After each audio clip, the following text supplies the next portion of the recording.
Everyone you meet is fighting a battle you know nothing about. Be kind. Always. Robin Williams. Today we're covering navigation. Here's a battle plan. We'll start with a short scenario. We'll have a student discussion.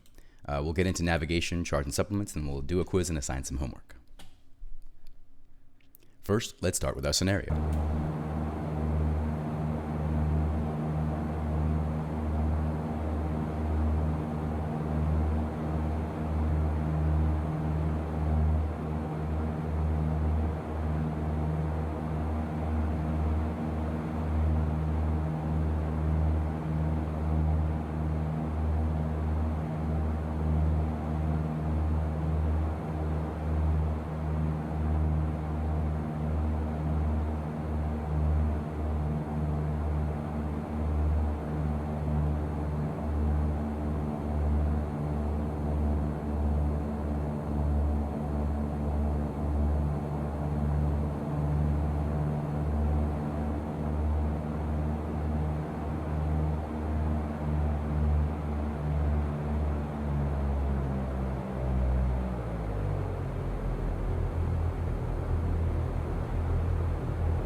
All right, it's always a good idea to practice interpreting instruments just in case you fly into IMC. But I know you won't because you do proper planning and you don't bust regulations. All right, let's talk about your flight plan. In the next couple of lessons, I'm going to give you a PDF with a flight objective, and I want you to make an entire flight plan based on it. And then at the end of the course, I want you to brief it. So I'll put that in the notes or down in the description here.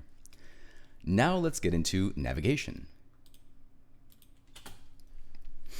Let's start with latitude and longitude. When we look at a map is a two-dimensional representation of a three-dimensional sphere, right? So there's going to be some error. We don't get a perfect picture if we take a rectangle from this sphere. So we have to be aware of some of the errors. A map is essentially a grid, and it has lines of latitude and lines of longitude. The lines of latitude run parallel to the equator, so they are like a ladder. And they are numbered between 0 and 90 degrees north or south of the equator. Longitude extend vertically from the north and south poles, and they start at Greenwich, England. That's the prime meridian, and they go from 0 to 180 degrees east and west. So there's lines of latitude and lines of longitude. When you look at the chart, it looks like this. So here we've got 46 degrees north, and then 121 degrees west. And these are broken up into 30 minutes. Up here is another 30. So it's kind of like a clock. Between 46 and 47, there are 60 minutes. And so if we were to count, we know this is 10, 20, 30 is the halfway point, 40, 50, 60, or we reset and become 47. The same thing applies going east and west. 121, these little marks, we count 10 of them, 10, 20, 30, that's the big one, 40, 50, and 60, and we reset to 122. So that's kind of how the lines of latitude and longitude work. And we can use that to determine an exact point on the planet. So if we look at 47 degrees, 49 minutes north, and then 120 degrees, 43 minutes west, it'll look like this. We know this is 48, so this would be 4730, 4740, 4750, we want 4749. 120, 10, 20, 30, we want 43, that's 40, 1, 2, 3. So somewhere right here. Excuse me. Yeah, I would say this one is Lake Wenatchee. 47 degrees, 36 minutes. 47 30, 1, 2, 3, 4, 5, 6-ish, right here. And then 120, 39, that's 120, that's this big guy here. 10, 20, 30, 40, 39. I would say, yeah, something like Leavenworth for the second point. Now you take a minute to look at these guys while I do it quietly.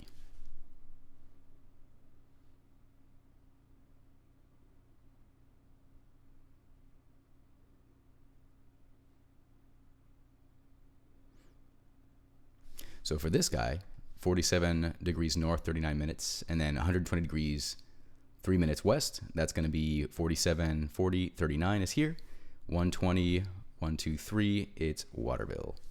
And then this guy, 47 degrees, 53 minutes north. That's 47, 53. And then 128 is about here. Yeah, I would say something like Manson. All right, so practice reading latitude and longitude, and you'll get really good at it. Let's review basic VFR weather minimums. In Class A airspace, we need to be on an IFR flight plan, so we do not have any VFR requirements for flying in Class Alpha airspace. Class B is the big Boeing busy airports. We need 3 miles visibility, and we need to remain clear of clouds. Class C, we've got that 152. That means 3 miles visibility. You have to remain 1,000 feet above, 500 feet below, or 2,000 feet horizontal separation from clouds. The same thing applies in Class D, 152. And Class E, less than 10,000 feet, 152. And then at or above 10,000 feet in Class Echo airspace, we actually bump it up to 5 miles visibility, 1,000 above, 1,000 below, and 1 mile of horizontal separation. So I think 111. I have a pair of 511 pants that I remember for that. So Class Echo at 10,000 or above, 511 pants. And then moving on, Class Golf airspace. It gets a little complicated, but at night, we've got that 152. In the daytime, it's 1 mile clear of clouds, which is really low in my opinion. I wouldn't personally fly VFR like that. And then that's 1,200 feet or less above the surface. If you're more than 1,200 feet above the surface, but less than 10,000 feet, in the day, it's 152, 1 mile visibility, and then the rest is the same. And then night, 152, again. And then more than 1,200 feet above the surface, at or above 10,000, it bumps up to 111. So anytime you're above 10,000, it looks like it's 111, right? Too easy. So I would make flashcards of these, or go review my YouTube flashcards that I've made and drill these. They're not as difficult as you think. Once you understand them, they're pretty simple. Let's talk about special use airspace now. I like to use the acronym MICPRON. That's military operational areas, controlled firing areas, prohibited areas, restricted areas, alert areas, warning areas, and areas of national security. MICPRON. Let's talk about them now. Restricted areas are denoted with this R, or restricted, and it says R5701. If you go look at your chart, there's going to be a legend that tells you exactly what this restricted area is for, who controls it, and what the altitudes are. They denote the existence of unusual, often invisible hazards to aircraft, including military firing, aerial gunnery, and guided missiles. So we as VFR Cessna pilots, we don't want to be dodging missiles. No thanks. Warning areas denote areas that have activity that may be hazardous to non-participating aircraft, and they are denoted with this whiskey 570 Bravo. Again, check your legend to see what exactly is going on here in these warning areas. They might also have aerial gunnery, guided missiles. They extend from 3 nautical miles outward from the U.S. coast, and they may be over domestic air or international waters. Next, we have our military operation areas, MOAs. They are depicted with this magenta MOA statement there, and they are military training areas. So we want to be careful. We are allowed to fly through them, but we want to be really careful flying through a MOA because we don't want to be bugging the F-16s while they're doing their thing. You want to contact FSS within 100 miles to determine the MOA's hours of operation, and if it's active, you want to check in and make sure it's okay to pass it, so we don't interrupt their training. In general, we want to exercise extreme caution. Let's talk about specific symbols now. These little guys, little triangles here, they tell us of obstructions of height less than 1,000 feet above the ground. And then if we see a little McDonald's arch here, that tells us of a group of obstructions here. And then these big guys, they're a little taller than the little McDonald's M's there. These tell us they're obstacles that are greater than 1,000 feet above the ground. If you see anything that you don't understand, by the way, always refer to the chart supplement. This right here is a glider, parachute activity. It's pretty straightforward. I like this one here. This one's a little rocket. I actually like to go and look in the chart and see, what symbols I can find. If you can find something cool, let me know. But this rocket one's my favorite. So now, tell me what the special use airspace are. Hit it. Yeah, we use the acronym MCPRON.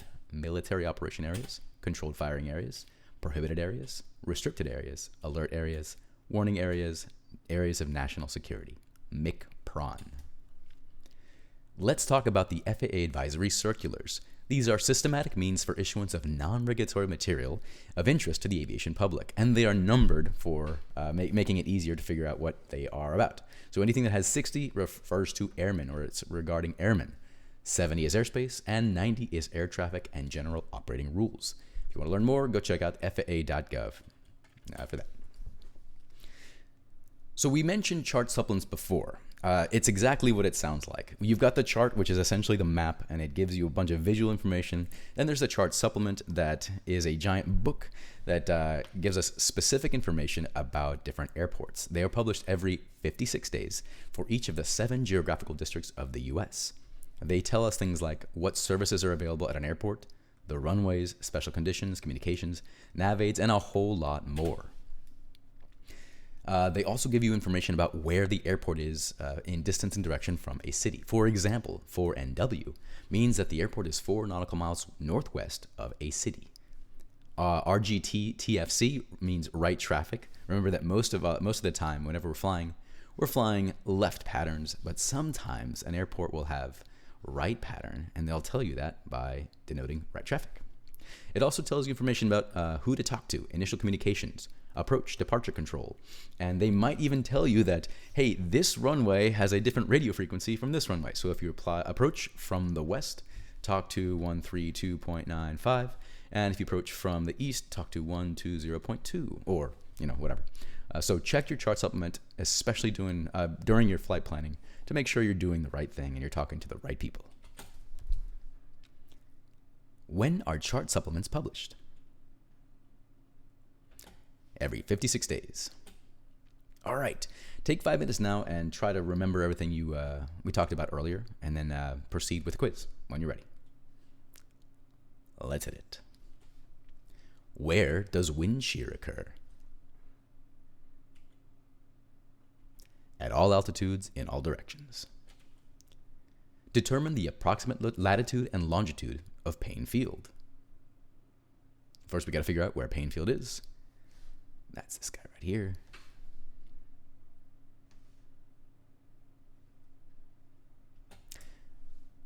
B, 47 degrees, 54 minutes north, and 122 degrees, 17 minutes west. If the temperature dew point spread is small and decreasing, and the temperature is 62 degrees Fahrenheit, what type of weather is most likely to develop? You got fog and low clouds. What is meant by the term dew point?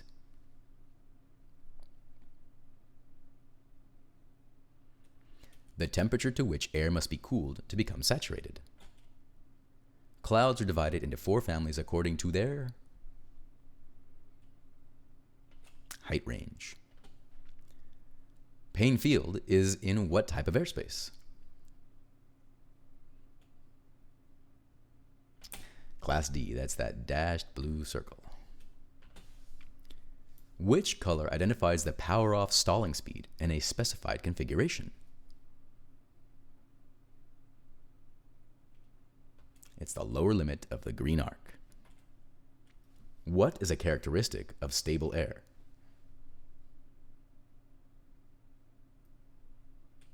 Stratiform clouds.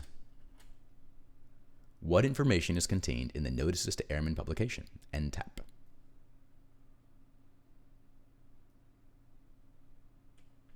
Current NOTAM D and FDC NOTAMs. This flag symbol is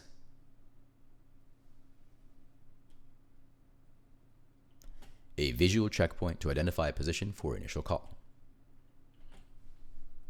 A stable air mass is most likely to have which characteristic?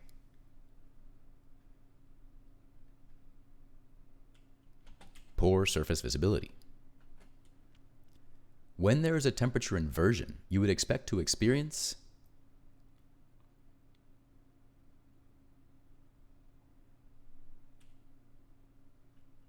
an increase in temperature as altitude increases. The airspeed indicated by points Alpha and Juliet is normal stalling speed. Thunderstorms which generally produce the most intense hazard to aircraft are squall line thunderstorms. Crests of standing mountain waves may be marked by stationary, lens-shaped clouds known as standing lenticular clouds. In which environment is aircraft structural ice most likely to have the highest accumulation rate? In freezing rain. What is the crosswind component for a landing on runway 16 if the tower reports the wind as 220 at 30 knots?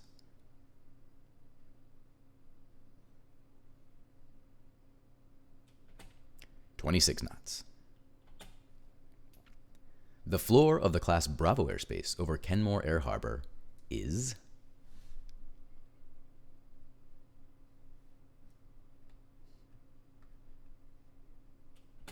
4,000 feet MSL. It's this number here.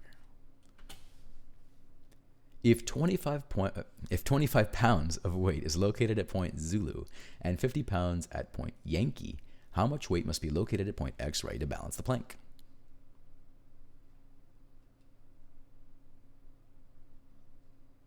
Remember to use this fulcrum as your equal sign. Weight times arm equals your moment. I got 37.5 pounds. Every physical process of weather is accompanied by or is a result of a heat exchange. What is the state of the aircraft when loaded as shown below? Make sure to pause the video here and actually run through the calculations.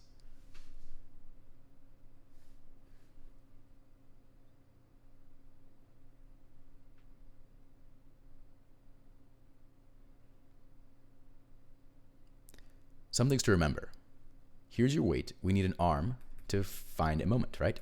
So go to the individual sections to find the arms. So front seat arm is 85. Rear seat arm is 121. Usable fuel arm is 75. Calculate your moments. Take the sum of the moments divided by the weight. Don't forget to convert gallons to fuel to pounds. And then that's how we find our center of gravity.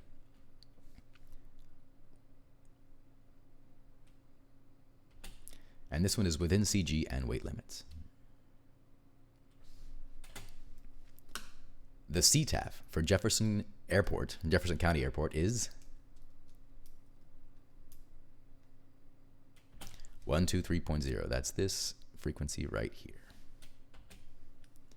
How long does the airworthiness of an aircraft remain valid?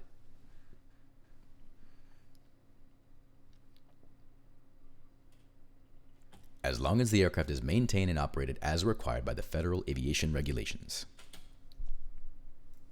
What is the expected fuel consumption for an 800 nautical mile flight under the following conditions? Some things to remember: pressure altitudes over here, temperature negative 20 degrees Celsius below ISA or International Standard Atmosphere. So that's going to be in this one over here.